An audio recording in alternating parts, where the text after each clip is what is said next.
Good morning student. मैं आज कक्षा 5 का हिंदी पढ़ाने जा रही हूँ। चैप्टर 1 है। शीर्षक का नाम है आ रही रवि की सवारी। यह कविता हरिवंश राय बच्चन के द्वारा लिखी गई है। इस कविता में कवि ने सूर्योदय के मनोरम दृश्य का वर्णन करते हुए यह बताया है कि सूर्य का प्रकाश जब संसार में फैल जाता है तो अंधकार दूर हो जाता है और पक्षियों में एक नई चेतना का संचार हो जाता है। पक्षी चहचहाने लगते हैं, फूल और कलियां खिल जाती है और अंधेरा दूर हो जाता है।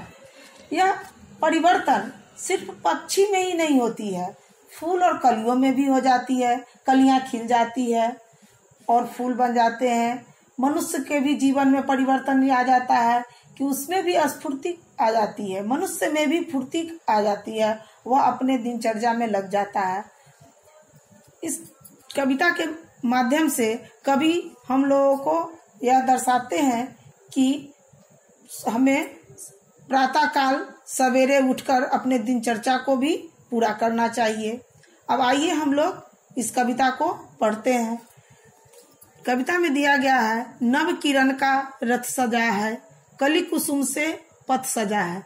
यानी कि नव किरण यानी सूर्यों का नया किरण जो लालिमा लेकर आती है। जब सूरज उदय होने लगता है तो आकाश में लालिमा लेकर आती है। उस समय क्या होता है तो कली कुसुम से पथ सज जाता है। पथ यानी रास्ता सज जाता है। स्वाभाविक है कि प्रातःकाल फूल और कली सब खिल जाते हैं। बादलों से अनुचरों ने स्वर्ण की पोशाक धारी।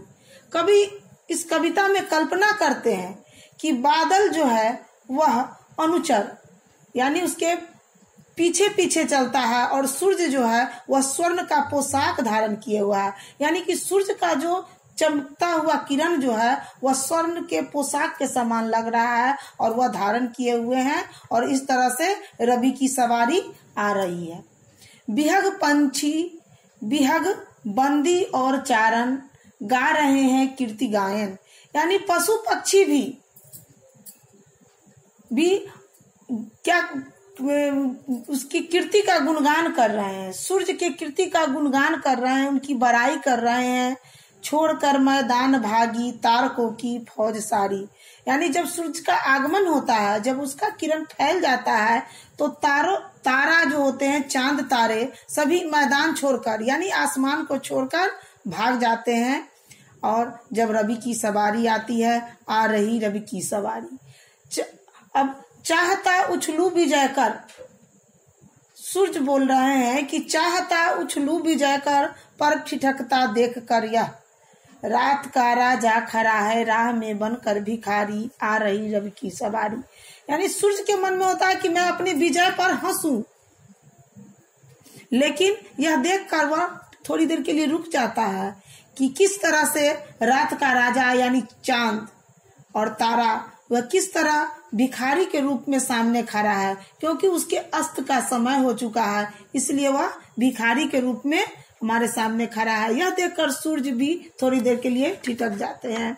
तो इस कविता के माध्यम से कवि ने प्रातः काल के दृश्य का वर्णन किया है कि किस तरह सवेरा होने पर सूर्य की किरणें खिल जाती हैं, लालिमा लेकर आती हैं और सभी पशु पक्षी अपने शब्दों में कोलाहल करने लगते हैं। वातावरण बिल्कुल बदल जाता है और मनोरम हो जाता है। उस समय देखने योग्य होता है। हम सभी को उस समय उस मौसम का उस समय का लाभ उठाना चाहिए। प्रातः काल उठकर टहलना चाहिए और उस सुखद समय का आनंद लेना चाहिए। यही हमारे कवि ने हमें संदेश दिया है।